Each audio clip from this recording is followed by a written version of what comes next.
ವೀಕ್ಷಕರೇ, ನಮ್ಮ ಚಳ್ಳಕೆರೆ ಟಿವಿಗೆ ಸ್ವಾಗತ. ಇಂದಿನ ಪ್ರಮುಖ ಸುದ್ದಿ.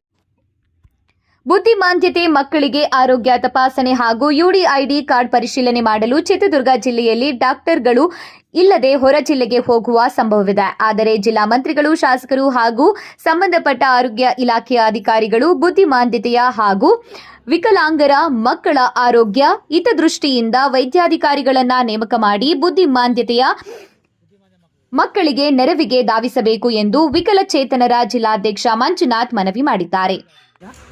ದುರ್ಗಕ್ಕೆ ಆಗಬೇಕು. ಯಾಕೆಂದರೆ ಸರ್ಕಾರಿ ಆಸ್ಪತ್ರೆ ಇರೋದ್ರಿಂದ ಪ್ರತಿಯೊಂದು ಸಲ ಹೇಳ್ತಾನೆ ಇದ್ದೀವಿ, ಬೇಡಿಕೆ ಕೊಡ್ತಾನೆ ಇದ್ದೀವಿ, ಯಾರು ಕೂಡ ಇದನ್ನು ರೆಸ್ಪಾನ್ಸ್ ಮಾಡ್ತಿಲ್ಲ. ಹಂಗಾಗಿ ದಯವಿಟ್ಟು ಇದನ್ನು ಬುದ್ಧಿಮಾಂದ್ಯ ಮಕ್ಕಳಿಗೆ ದಾವಣಗೆರೆ ಬೇಡ, ಇಲ್ಲೇ ದುರ್ಗದಲ್ಲೇ ಆಗಬೇಕು ಅಂತೇಳಿ ನಾನು.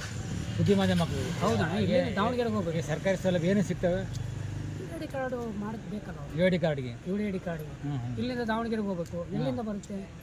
ಹಂಗಾಗಿ ದುರ್ದಾಗ ಮಾಡಲ್ಲ, ದುರ್ಗ ಮಾಡ್ತಾ ಇಲ್ಲ. ಈಗ ಆಲ್ರೆಡಿ ದುರ್ಗ ಮಾಡ್ತಾ ಇಲ್ವಲ್ಲ. ನಾವು ಕೇಳ್ತಿರೋದು ಬುದ್ಧಿಮಾಂದ್ಯ ಮಕ್ಕಳು ಗೌರ್ ಸಮುದ್ರದಲ್ಲಿ 3 ಕ್ಯಾಂಡಿಡೇಟ್ ಇದಾವೆ.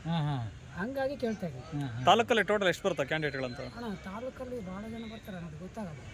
ಬುದ್ಧಿಮಾಂದ್ಯ ಮಕ್ಕಳನ್ನ ಪಾಪ ಅವ್ರ ಸ್ವಾಧೀನ ಇರಲ್ಲ, ಅವ್ರ ಬುದ್ಧಿ ಏನು ಗೊತ್ತಾಗಲ್ಲ. ಮತ್ತೆ ಅವ್ರ ಜೊತೆಗೆ ಒಬ್ಬ ಪೋಷಕರು ಹೋಗ್ಬೇಕು ಜೊತೆಗೆ. ಪ್ರತಿ ಸಾರಿನೂ ಇದನ್ನ ಬೇಡಿಕೆ ಹೇಳ್ತಾ ಇದ್ದೀನಿ. ಅಟ್ಲೀಸ್ಟ್ ಸರ್ಕಾರದ ಅಧಿಕಾರಿಗಳು DHO ಅವ್ರು ಮೇನ್, ಅವರು ಮೇನ್ ಆಗಿ ತಗೋಬೇಕು. ನಿಮ್ಮ ಹೆಸರು ಮಂಜುನಾಥ್. ಏನಾಗಿದೆ? ವಿಕಲಚೇತನ ಒಕ್ಕೂಟದ ಏನಾಗಿದೆಯಾ? ಜಿಲ್ಲಾ ಅಧ್ಯಕ್ಷರು ಇದೆ. ಜಿಲ್ಲಾ ಅಧ್ಯಕ್ಷ ಮಂಜುನಾಥ್ ಹೆಸರು. ಹೌದು. ಸರಿ, ಆಯ್ತಾ.